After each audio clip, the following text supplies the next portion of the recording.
¿En Venezuela se puede considerar, profesor, que estamos atravesando una fuerte inflación o ya se encuentra en una hiperinflación? Bueno, primero quería agradecerle la oportunidad, la entrevista, poder llegar a todo su público, a todos sus seguidores y tener, por supuesto, la oportunidad de hablar de un tema que es fundamental para todos. También, por supuesto, agradecer la confianza que tienen en mí para tocar estos temas, ¿no? La inflación es más alta del mundo, sobre todo cuando comparándonos vemos que el mundo entero ha aprendido a controlar la inflación y es más bien raro inflaciones por encima de los 10 puntos, o sea, de inflaciones de 2 dígitos es muy extraño, de 3 dígitos más. Entonces, en un mundo que ha aprendido a manejar los temas inflacionarios, es cada vez más raro o menos frecuente porque no se consiga países con alta inflación. Lamentablemente nosotros tenemos una inflación que es muy elevada, la más elevada, evidentemente eso es catastrófico, pero estamos en una inflación que es muy alta y es peligrosa y por supuesto tendiendo hacia la hiperinflación. O sea, yo creo que estamos muy claros que no es un tema técnico, las razones no son técnicas ni son, digamos, de dificultad de cálculo o de falta de experiencia. El Banco Central tiene una categoría, un nivel técnico elevado, gente muy capacitada, muy preparada y efectivamente, pues, aunque los números sean escandalosos, no hay dificultad en el cálculo. El hecho de que tengamos el año, la planificación, para las proyecciones, para los análisis de cualquier empresa, cualquier persona, de la misma economía del país, que se hayan ocultado hasta esta fecha, pues no tiene una explicación científica, ni técnica, ni nada. La explicación es política, simplemente un tema de economía política. Se ocultan las cifras por a lo mejor no escandalizar, pues no generar más tal vez ansiedad en la población o no generar además en un año electoral, no generar un voto técnico. El tema es que simplemente por razones de lo escandaloso que sería develar las cifras que por supuesto aunque no se digan, no se publiquen, no es que no las sintamos, o sea, los ciudadanos todos sentimos la inflación, aunque el Banco Central diga el número que diga. Eso es muy bueno, o sea, es importante dejarlo claro. Pero yo sí creo que hay un tema de economía política detrás de no mostrar la cifra, más en un año electoral, porque eso sería, digamos, refrendar de alguna forma los escándalos. Es determinante porque, digamos, cuando uno tiene una visión como Estado, como gobierno populista, donde quieres, digamos, mantener a mucha gente contenta, satisfecha, quieres cumplir muchas promesas, básicamente ahí lo fundamental que estamos dejando de considerar es que para tú poder gastar, alguien tiene que poner el dinero, es decir, el dinero tiene que salir de alguna parte para poderse gastar. En la medida que tú quieres, interés, etcétera, prometes un elevado gasto público, alguien tiene que poner los recursos.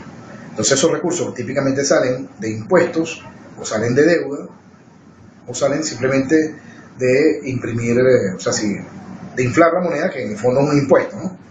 Pero son básicamente los impuestos de los que son, digamos, visibles, como el impuesto sobre la renta, el IVA, o en su momento el impuesto a las transacciones financieras.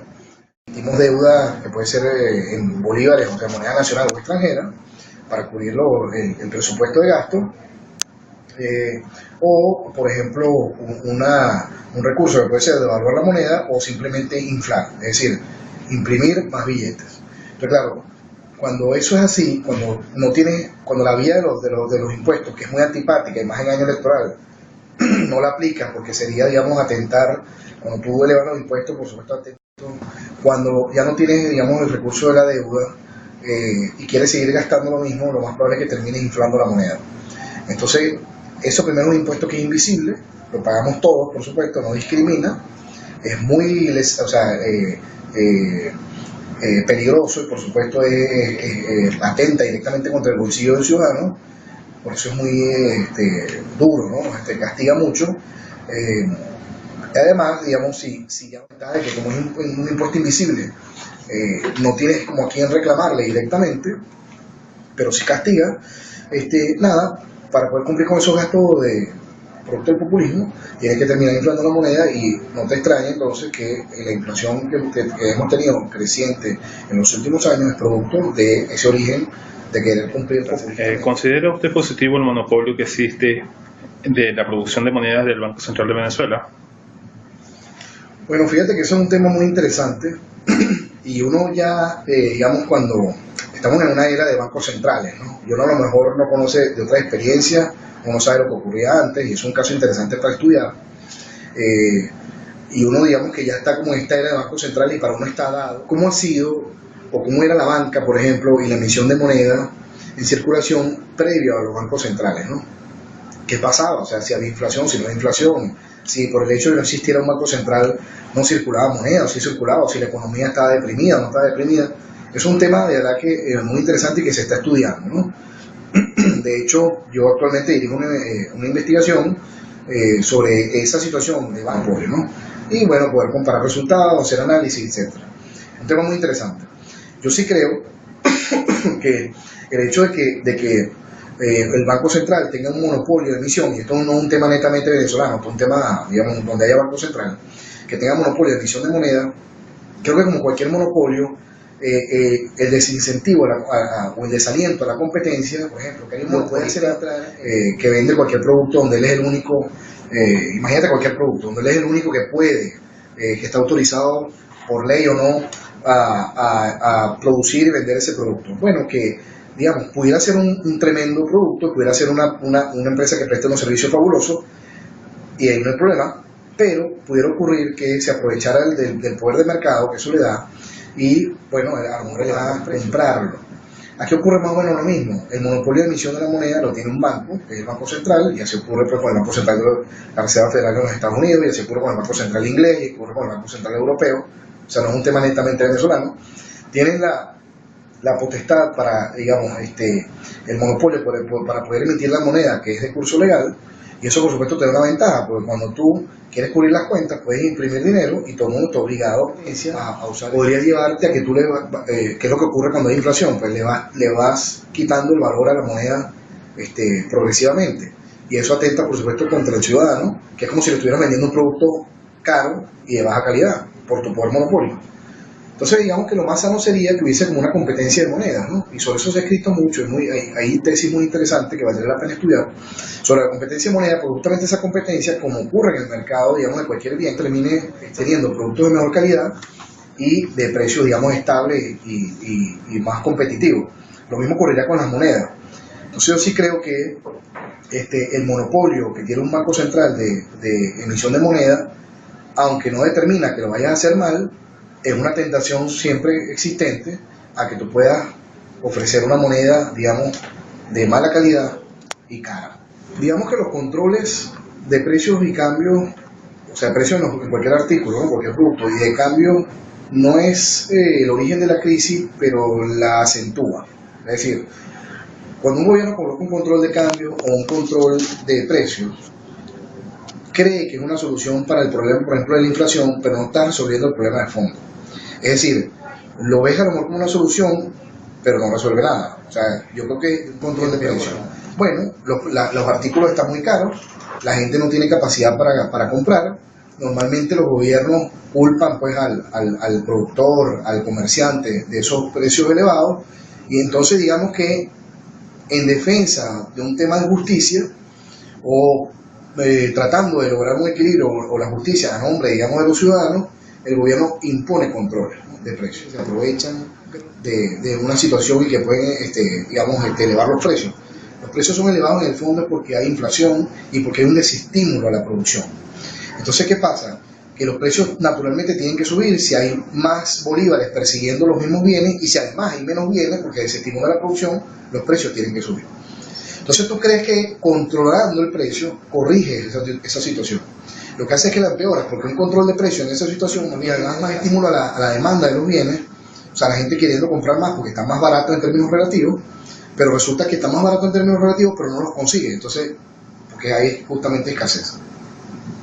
Entonces yo creo que, para responder la pregunta, un control de precio, un control de cambio, porque lo mismo ocurre con la moneda, un control de precio, un control de cambio, no es el origen de la crisis. El origen de la crisis está en el fondo desde el punto de vista de las políticas públicas, tener políticas que no estimulen, digamos, exacerbando la situación ya negativa que tenías en la economía. Los altos niveles inflacionarios que tiene Venezuela conducen velozmente hacia una hiperinflación. Sí, como les comentaba hace unos minutos, aunque todavía no estamos técnicamente en una hiperinflación, y hemos visto, por supuesto, en la historia del mundo, si vamos, digamos, en el camino. Tenemos una inflación que es por tercer año consecutivo la más elevada del planeta. Este año se pronostica que está alrededor del 300%, que es una locura. Entonces, por supuesto, si seguimos por allí, estamos tendiendo a la hiperinflación. Todavía no lo estamos, pero vamos directo a ella si no corregimos a tiempo. ¿Qué hace que los precios aumenten día a día, mejorando el poder adquisitivo de los venezolanos? Bueno, fíjate que el inflación originalmente se conocía como inflación de moneda. Estoy hablando de hace siglos, ¿no? Inflación de moneda. Simplemente cuando el gobierno inyectaba a la economía más cantidad de moneda circulando, ya se decía que había inflación. Si tú te imaginas que los bienes que se producen en la economía son los mismos, ¿no?, en cantidades, y tú inyectas más moneda a la economía, los precios naturalmente tienen que subir.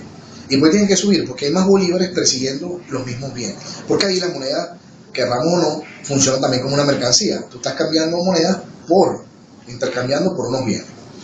Ahora, si a esa situación de inyección de dinero sin bienes en respaldo, ¿no?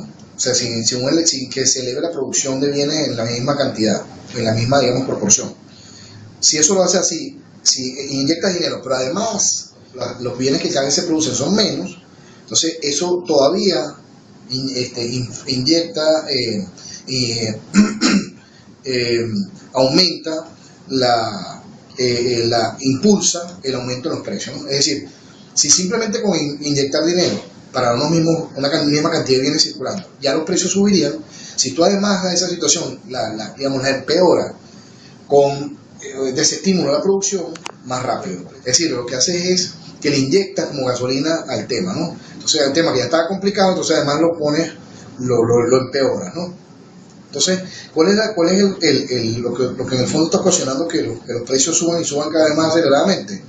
Bueno, una inyección de bolívares cada vez mayor por parte del Banco Central para tratar de cubrir gasto público.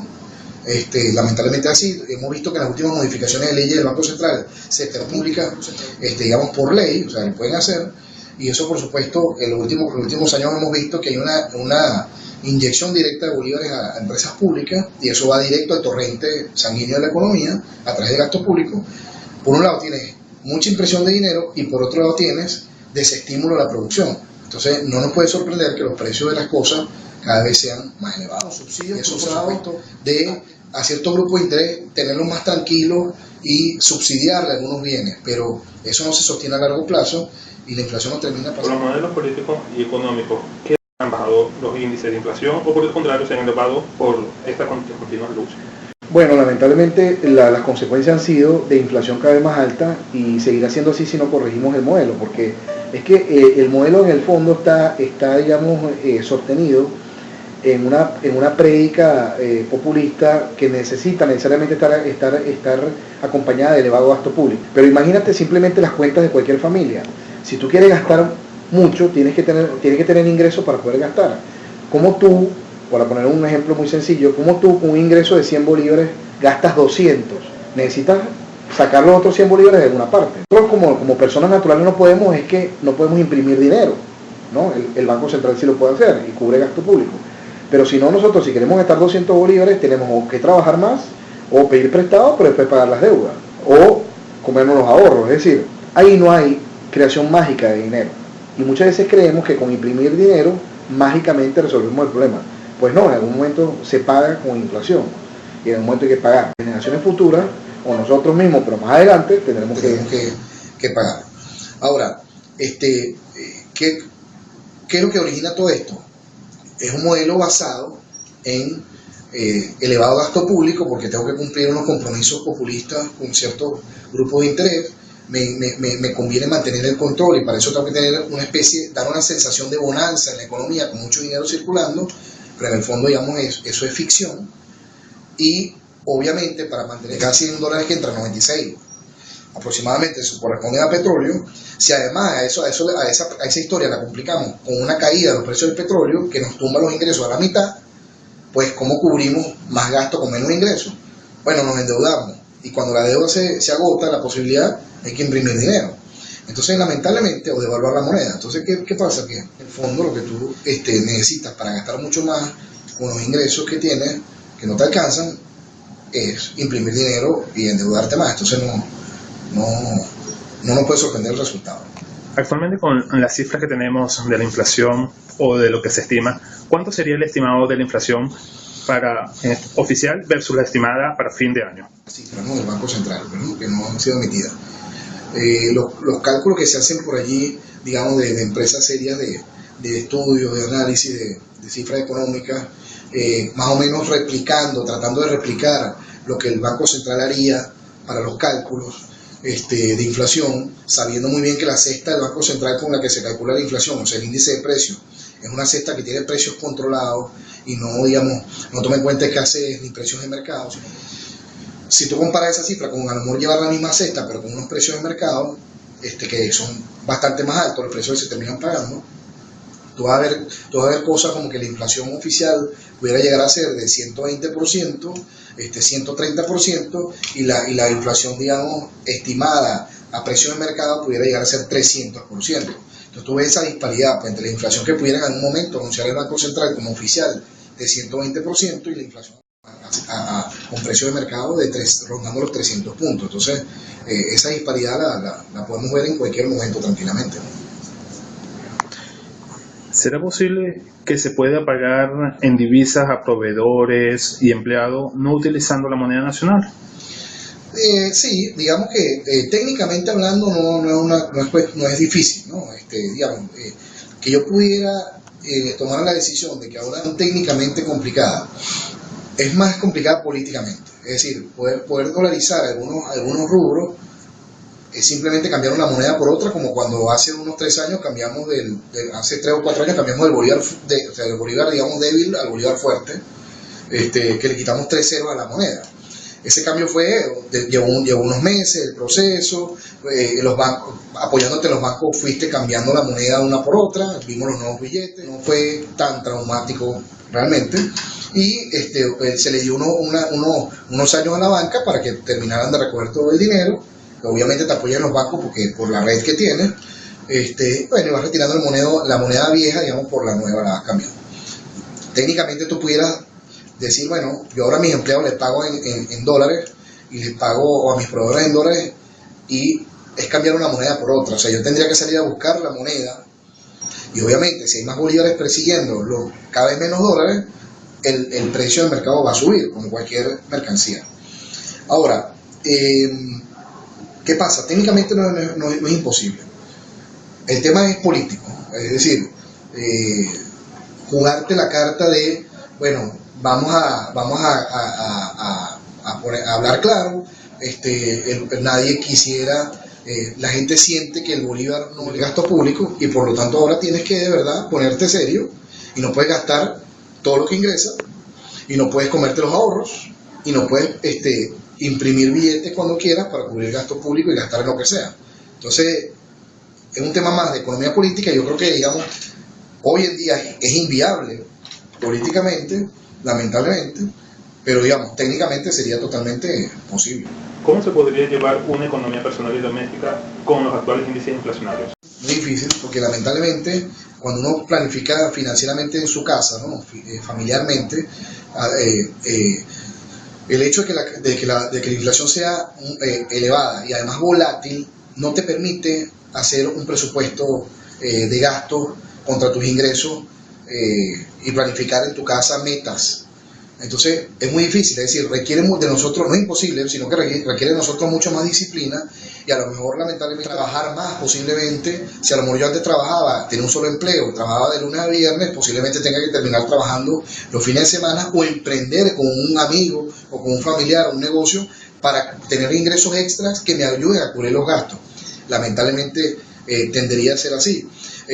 Además, digamos que el hecho de la volatilidad de la inflación no te permite planificar. O sea, qué bueno sería que tú pudieras decir, mira, yo me gasto 100 bolívares al mes, entonces yo no puedo planificar. Yo puedo decir, mira, puedo ahorrar, puedo trazarme metas, voy a trabajar un poquito más ahora este mes, y ese dinero lo acumulo y lo voy acumulando para alcanzar tales metas personales o familiares, comprarme la vivienda, comprarme un vehículo, viajar, no sé, remodelar la casa, que los hijos estudien. Eso es lo que muchas veces, trazarte metas familiares que obviamente vayan mejorando tu nivel de vida. Entonces cuando tú te enfrentas a una inflación que tú sabes que hoy te cuesta algo 100 bolívares, mañana te cuesta 200, después te cuesta 300, no puedes planificar. Además que tus ingresos no crecen al mismo ritmo de los gastos. Entonces te exige trabajar más o te exige emprender, digamos, es de verdad perjudicial, ¿no? Para todo el mundo, es muy lamentable. Y bueno, nada, lo que uno, claro, cuando tú tienes una inflación de 3 dígitos y una tasa de interés que te pueda cobrar el banco, la más alta, que es la de la tarjeta de crédito, por ejemplo, te cobra 29, la tentación de endeudarse en bolívares es muchísima, pero cuidado con endeudarse tanto que no puedas cumplir con el pago de la deuda, y más bien eso te va, digamos, va dañando tu reputación financiera personal. Entonces, ahí hay un tema, pero sí valdría la pena no considerar endeudarse en bolívares, y lo que la gente tiende a hacer es que los ahorros que tengan el valor o sea, que mantenga el valor del dinero en el tiempo para no perder tanto valor en el fruto de su trabajo. La economía de mercado del sistema capitalista traerían mayores ventajas y posibilidades de trabajo para Venezuela. Definitivamente, yo creo que en algún momento tenemos que como sociedad convencernos de que esto sin necesitado es regulador, pero además una regulación que no es una regulación que lo que procura es evitar que entre privados unos lesionen a otros, sino que es una regulación más bien, tú sabes, donde intervengo tanto que desestimulo y más bien una regulación como punitiva de la actividad empresarial, que además el Estado es empleador y toda la gente, la economía empieza a depender cada vez más de que ese modelo no funciona. Y no funciona ni aquí ni en ningún lugar del mundo ha funcionado. Y lo que funciona más bien es una economía donde la gente toma decisiones de personales, financieras, empresariales, emprendimientos libres. Es decir, yo sé que puedo planificar de esta manera y alcanzar mis metas y montar un negocio y me va a ir bien si hago esto. Obviamente sí digamos, ser un regulador más bien para evitar que unos afecten derechos de terceros, pongan unas reglas de juego claras que más bien estimulen el emprendimiento, la inversión y la generación de empleo al final, que al final de cuentas la generación de empleo es la que va sacando a la gente, digamos, de la pobreza y le va llevando hasta mejores niveles de vida, el empleo productivo y sustentable, y digamos, darnos cuenta que más bien una economía donde yo puedo ir a un sistema judicial a dirimir cualquier problema y se imparte justicia de verdad, justamente, ¿no? Donde se respeta la propiedad privada y el fruto de mi esfuerzo. Yo creo que es una economía, si lo quieres llamar economía de mercado, libre, como la quieras llamar, una economía, digamos, de libre empresa, donde donde la empresarialidad se respeta y se valora porque es la que genera empleo, y además tiene una estabilidad monetaria, las reglas de juego claras, y el incentivar la generación de empleo y no la daña, no perjudica la inversión, y menos es empleador. Ese es el sistema definitivamente que va sacando a los países de la pobreza, lo lleva y entendamos algo, los países somos sumas de personas interactuando todos los días. O sea, cuando uno dice Venezuela sale de la pobreza, no es la señora Venezuela, somos los venezolanos. O sea, lo que hay que entender es que eso es lo que nos llevaría a todos a mejores niveles de vida digna. O sea, que mis hijos estudien en los mejores lugares del mundo, que mis hijos accedan a la mejor salud posible del mundo, que yo salga a la calle y esté en un entorno seguro, limpio. Eso es lo que todos queremos, ciudades bonitas, agradables para vivir, que yo pueda planificar mi futuro y cómo me va a retirar y cómo voy a vivir en mis últimos años de vida, que yo acceda a una vivienda cada vez mejor. No porque el Estado me dé una vivienda digna, entre comillas, sino que yo acceda a esos son los modelos que funcionan y no los otros en los que estamos, digamos, viviendo hace bastante tiempo. Que estamos viviendo, quisiera aclarar, no de hace 15 años para acá, que estamos viviendo aquí desde hace mucho tiempo. O sea, los resultados de esta economía hoy en día no se sembraron hace 15 años, se exacerbaron lamentablemente las cosas malas hace 15 años, pero ya la veníamos arrastrando de hace un buen tiempo, y bueno, hay que reflexionar en estos tiempos para, digamos, mejorar, superarlo.